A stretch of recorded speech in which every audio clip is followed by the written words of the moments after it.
మరొక పరిశుద్ధ దినము అనగా ఆదివారం సమాజంగా కూడి ఆరాధించండి నన్ను వారంగా ఒకరోజు అని దేవుడు చెప్పాడు. దాని ప్రకారంగా సమాజంగా కూడుకోవడానికి మీరందరూ వచ్చారు. మీరు భూలోకంలో దీవించబడతారు, పరలోక రాజ్యంలో స్థానం కూడా దొరుకుతుంది. ఇంతవరకు కూడా మనం ఈ లోకం గురించే చూసుకుంటున్నాం. ఈ మట్టి శరీరము కావలసింది అన్నీ కూడా ఈ లోకం తర్వాత మరొక లోకము, 2 లోకాలు ఉన్నాయని మీకు తెలిసి చెప్పాను ఇంతకుముందు. పై లోకానికి వెళ్ళాలి కానీ కింద లోకానికి మనం వెళ్ళకూడదు. అది ఈ సంఘం యొక్క బోధ ఉద్దేశం.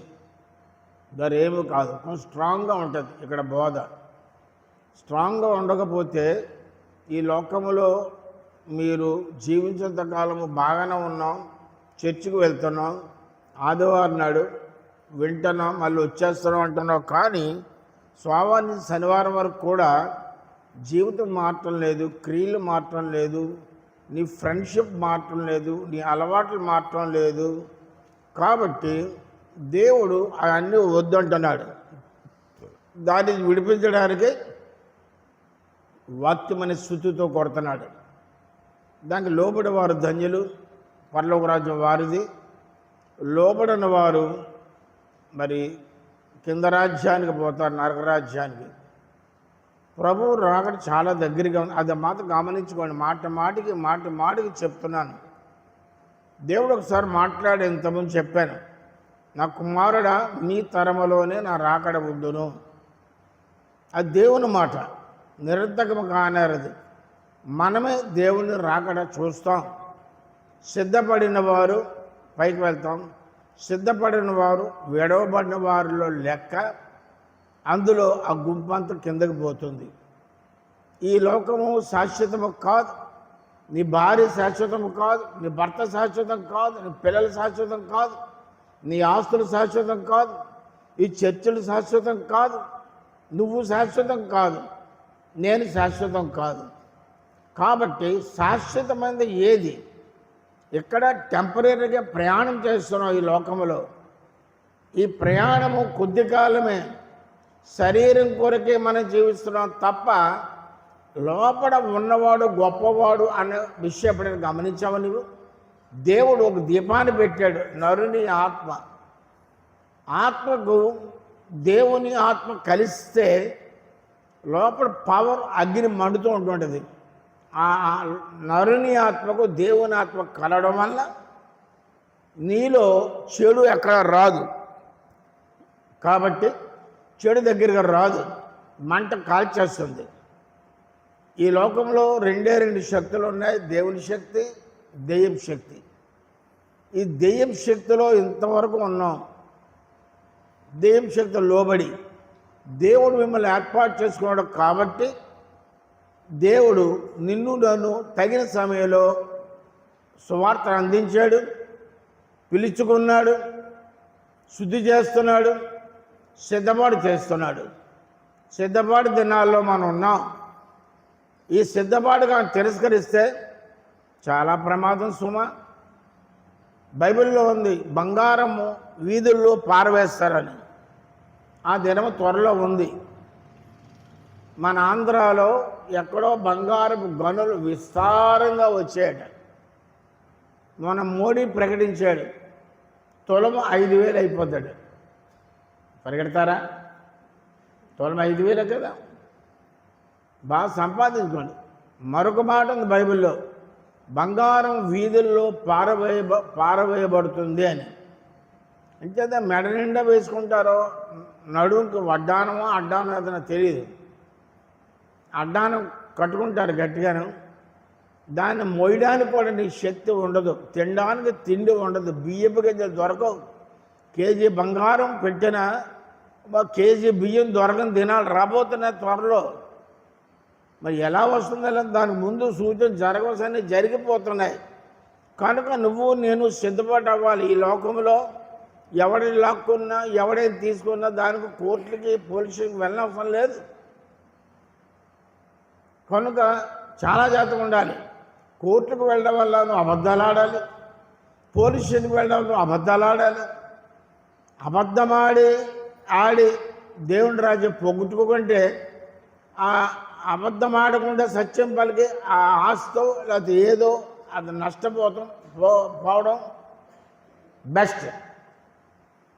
చెప్పాను అనేక సార్లు. ఇక్కడ మూడు సెంట్లు లాగేశాడు ఒకడు. ఇప్పుడు సరిపడకుండా 3 సెంట్లు లాగేశాడు. నేను బాధపడ్డాను.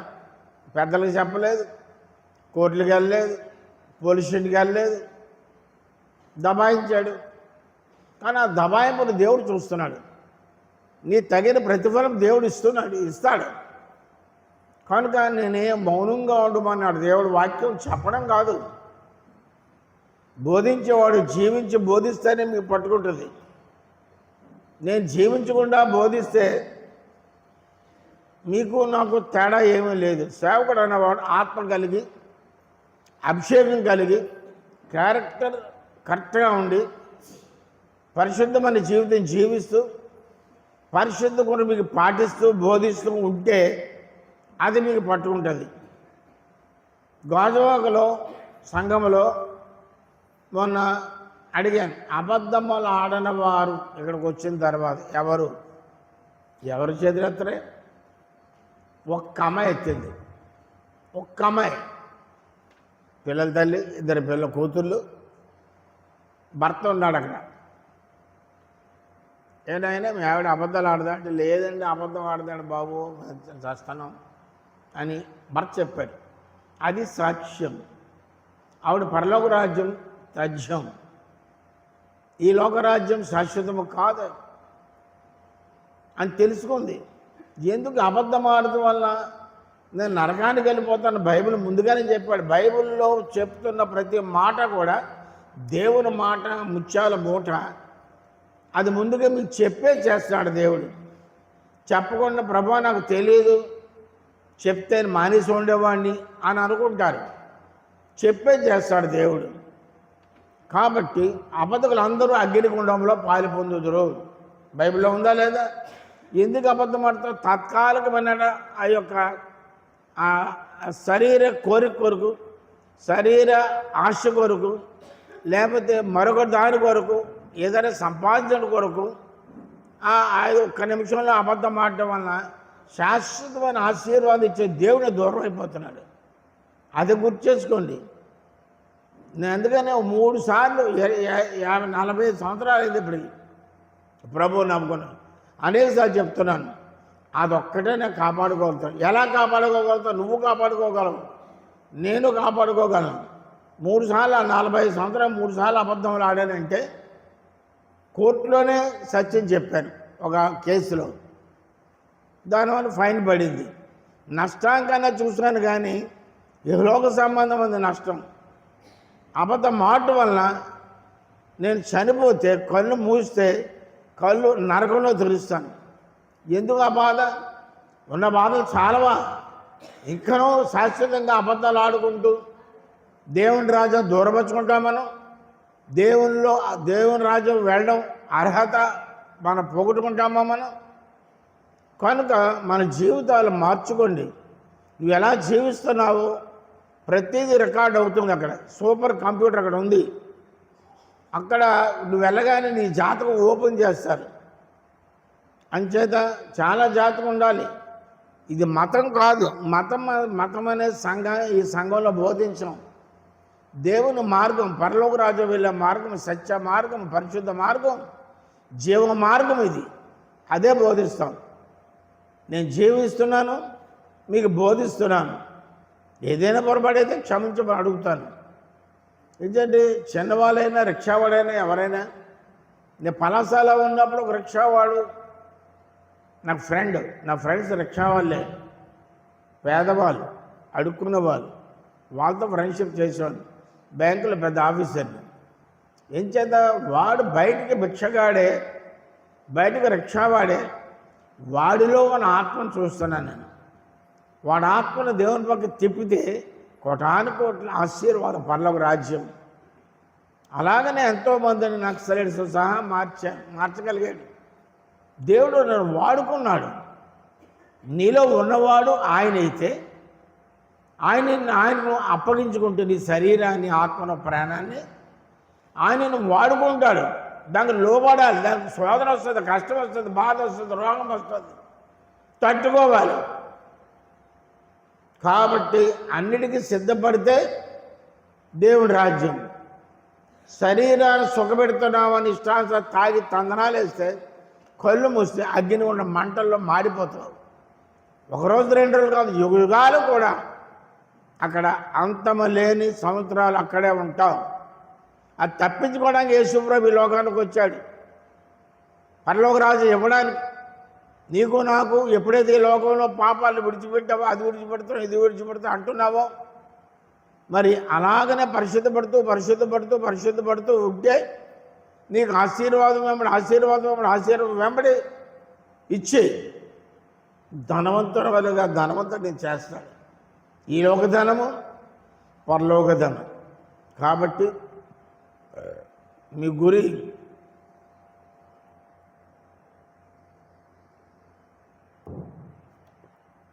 పైన ఉంచండి, భూమి మీద కాదు. భూమి మీద శాశ్వతం నా భార్య, నా బిడ్డలు పోషించుకోవడానికి, తినడానికి అది. కాబట్టి అవన్నీ ఇంక మీదట ఆ భూమి మీద దృష్టి ఉంచక, ఎందుకంటే నీకు అవసరాల గురించి అన్నీ తెలుసు దేవుడికి. ఏ సమయంలో ఏది ఇవ్వాలో నీకు తెలుసు. నువ్వు అడిగిన దానికన్నా ఊహిన దానికన్నా ఎక్కువ ఇచ్చే దేవుడు కలిగి ఉన్నాడు. అందుకని దుష్టుల ఆలోచన నడవక, పాపుల మార్గం నిలవక, ఇంకోటి ఏంటి, అపహాసులు కూర్చుండు చోట కూర్చుండక అన్నాడు. ఆ మూడింట్లోనే లోకం ఉందంతాను. నిలవక, స్నేహం చేయక, ఆలోచన నడవక. ఎవరైనా ఏదైనా మాట చెప్పినప్పుడు ఏంటిది, ప్రభు సంబంధమైందా, సైతాన్ సంబంధమైందా? క్రిస్టియన్సే మనం ఎదుగుతున్నాం, మనం పాడు చేయడానికి సైతాను మనుషుల రూపంలో, సేవకుల రూపంలో, విశ్వాస రూపంలో నీ ఇంటికి వస్తాడు సైతాన్. అది గమనించుకోవడం ఎవరంటే బలముగా ఆత్మ కలిగినవాడు మాత్రమే గమనించుకోగలడు. వాడు ఉచ్చులో పడలేడు. ఇప్పుడు సులువుగా నేను నమ్ముకున్నాను ప్రభు, నేను సినిమా చూస్తున్నావు, తప్పేటి రా. నేను పేకాట ఆడుతున్నావు, తప్పేటి రా. తప్పుడు పని చేస్తున్నావు, తప్పేటి, నువ్వు రా నాతో. అలా సువార్తకు వెళ్దాం రా, తప్పేటి అంటాడు. ఆ సువార్తకు వెళ్ళడం కాదు కానీ, వారితో సేమ్ చేయడం కాదు కానీ, అపాసకులతో సేమ్ చేస్తున్నావు, దుష్టులతో సేమ్ చేస్తున్నావు, పాపులతో సేమ్ చేస్తున్నావు. నువ్వు ప్రత్యేకించబడిన దానివి. పరలోక రాజ్యం చిన్నది, అందుకు వెళ్ళేవారు కొద్దిమంది మాత్రమే. నువ్వు భూలోకులు ప్రత్యేకించబడాలి, భూలోకులు నిందలు వేయబడాలి, భూలోకులు తిట్టించబడాలి, భూలోకులు కొట్టబడాలి, వెలివేయబడాలి. నన్ను అలాగే వెలివేశారు. కొత్తూరు వాడి చిన్నప్పటి వైజాగ్ వెళ్ళిపోయాం, లోకంలో పెరిగాను, వెలివేశారు. లోకంలో ఉన్నంతసేపు నన్ను పొగిడేవారు. ఎప్పుడైతే ఆ విగ్రహారాధన విడిచిపెట్టి, ఆచారాలు విడిచిపెట్టి, పద్ధతులు విడిచిపెట్టి నేను మారడానికి కారణం ఒక దైవజనుడు వాడు మాట చెప్తున్నా, నీతి మంత్రులు జ్ఞాపకం చేసుకుంటా ఆశీర్వాదం. ఆ అమ్మగారు 85 ఏళ్ళ వచ్చారు, వివాహం చేసుకోలేదు. అంత పరిశుద్ధత, శరీరానికి మాలిన్యానికి అప్పచెప్పలేదు. ఈ శరీరం ఒక దేవాలయం. ఎవడైతే దేవాలయాన్ని పాడు చేస్తాడో దేవుడే వారు పాడు చేయడం ఉంది. అందుకని ఈ కష్టాలు, బాధలు, శ్రమలు, నిందలు, అవమానాలు, కరువు, అప్పులు, రోగాలు. భర్త మారకపోతే భార్య మారదు, భార్య మారకపోతే భర్త మారడు, పిల్లల భవిష్యత్తు బాగోదు. చాలా. ఒక ఊరిలో సామ్యూలు చదివేది 1వ సామ్యూలు ఏదో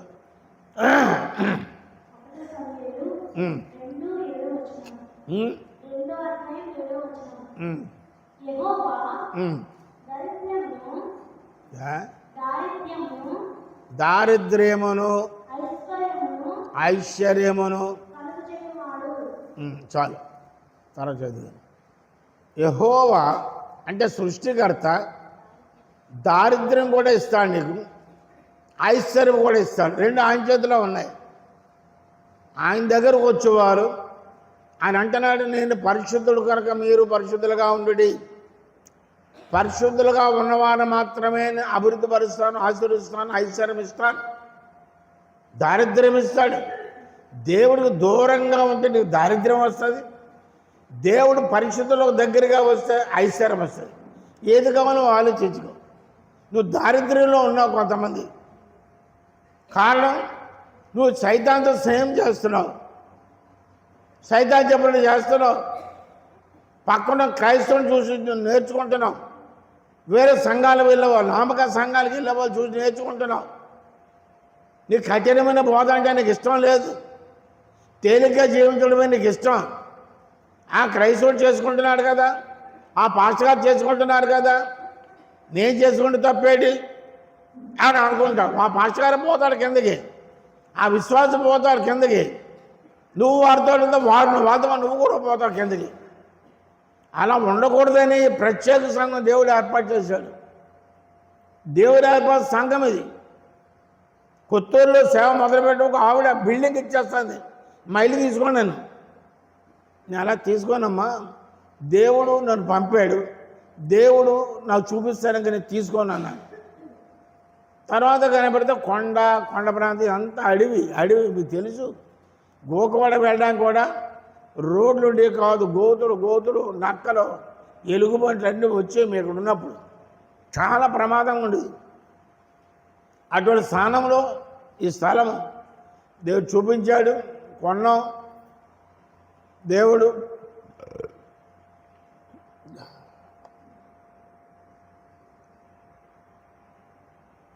ప్రతిరోజు ప్రతి క్షణము నీకు నువ్వు పరీక్ష చేసుకోవాలి. పరీక్ష లేకపోతే కష్టం. బంగారు షాపు గల బంగారం ఉన్నప్పుడు ఇది మేలిం బంగారమా, రాగి కలిపిన కల్తీ బంగారం అని ఎలాగైతే చూస్తావో, అది అగ్నిలో పెట్టినప్పుడు తేలిపోదు అసలు బంగారం ఏదో. కాల్చబడక మునుపు, సుత్తు దెబ్బలతో వేయబడక మునుపు ఆ మేలిం బంగారం పైకి మెరిచేదంత బంగారం అనుకుంటే పొరపాటు పడినట్లయితే. అలాగే నువ్వు కనబడి క్రైస్తవులు అనబడితే, పాస్టర్లు అనబడితే కష్టమే.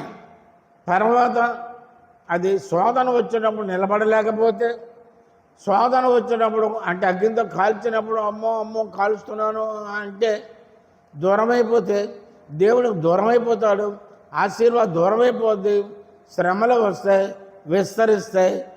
కనుక దేవుడికి దగ్గర ఆదివారం మాత్రం నాది కాదు అని మీరు వస్తున్నారు. మీకు మంచి దీవెన, మంచి ఆశీర్వాదం. ఎంతోమంది ఎన్నో పనులుండి కూడా వస్తున్నారు. దేవుడు చెప్పిన ఆజ్ఞను ఎవరైతే పాటిస్తారో పాప ఈ గోపి పిల్లలు ఎక్కడి నుంచో వస్తారు, ఒక్కరు మానరు, ప్రతి ఆదివారం వస్తారు. ఆ మేరీ ఎక్కడి నుంచో వచ్చింది, సెలవుగానే వచ్చింది, ఇక్కడికి ఉండి ఆదివారం శనివారం కూడా వస్తుంది. దేవుని వాక్యం లోపల చేర్చుకుంటే ఆత్మగత ఆహారం, ఆత్మ బలంగా ఉంటే లోకాన్ని జయించగలవు, పాపాన్ని జయించగలవు, శోధాన్ని జయించగలవు, అన్నింటినీ జయించగలవు శక్తి పరిశుద్ధాత్మ శక్తి. ఆ శక్తినే మీ అందరిలోకి రావాలని నేను ప్రార్థన చేయించున్నాను. మీరు అందరూ పొందుకున్నారు. పరిశుద్ధం పొంది లోకంలో వెళ్ళిపోతే చాలా ప్రమాదం. కనుక పరలోక రాజ్యంలో చేరువ తర్వాత చదువుది అదే ఆ వాక్యమయంలో 2వ సమయంలో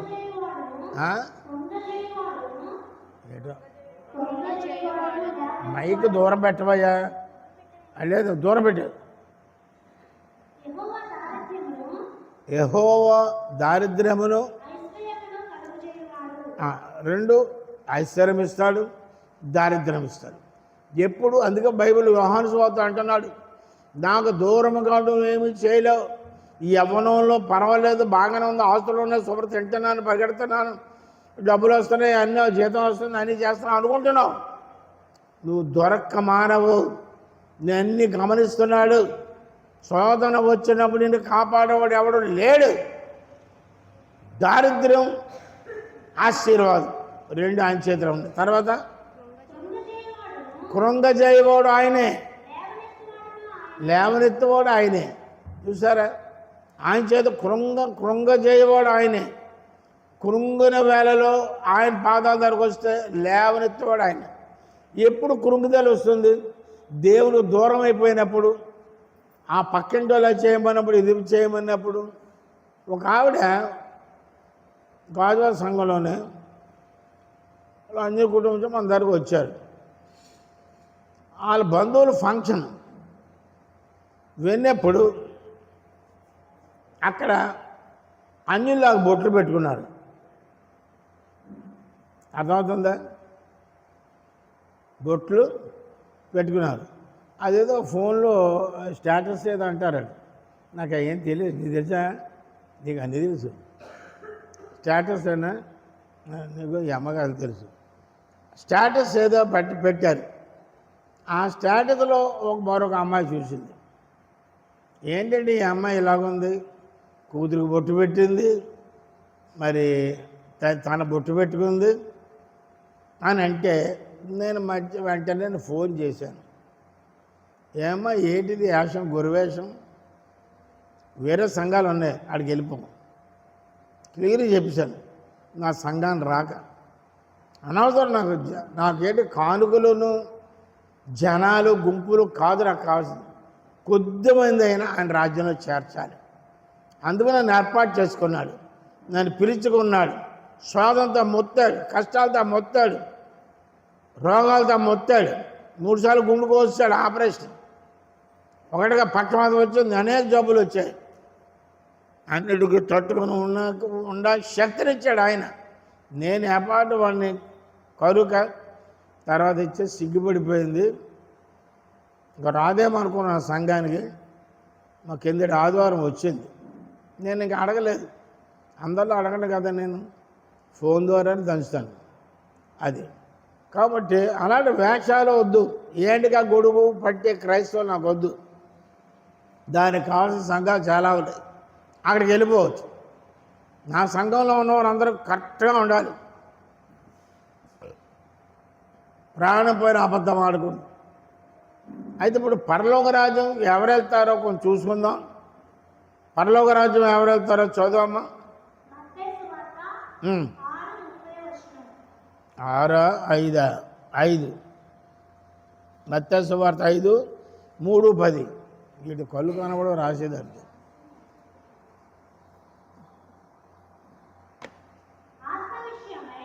ఆత్మ విషయమై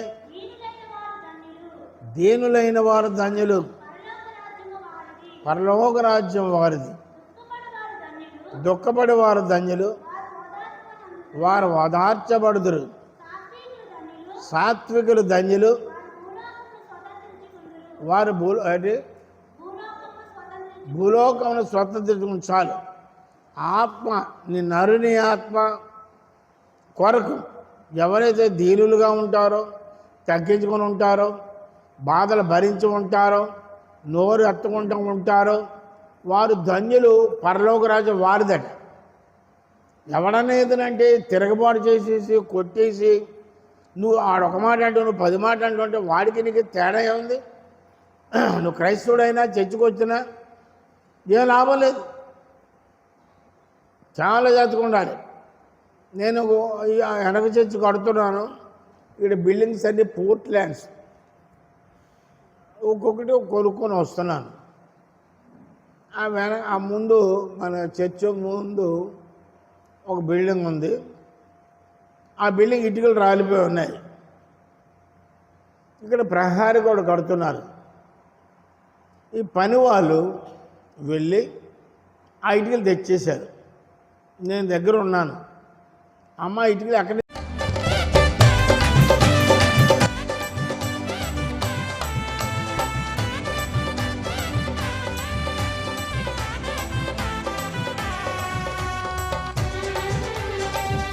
దేవాని గొప్ప కార్యములను మరింతలచి స్తుతించెదం, నీ ఆశ్చర్య క్రియలను పాడి కీర్తించెదం.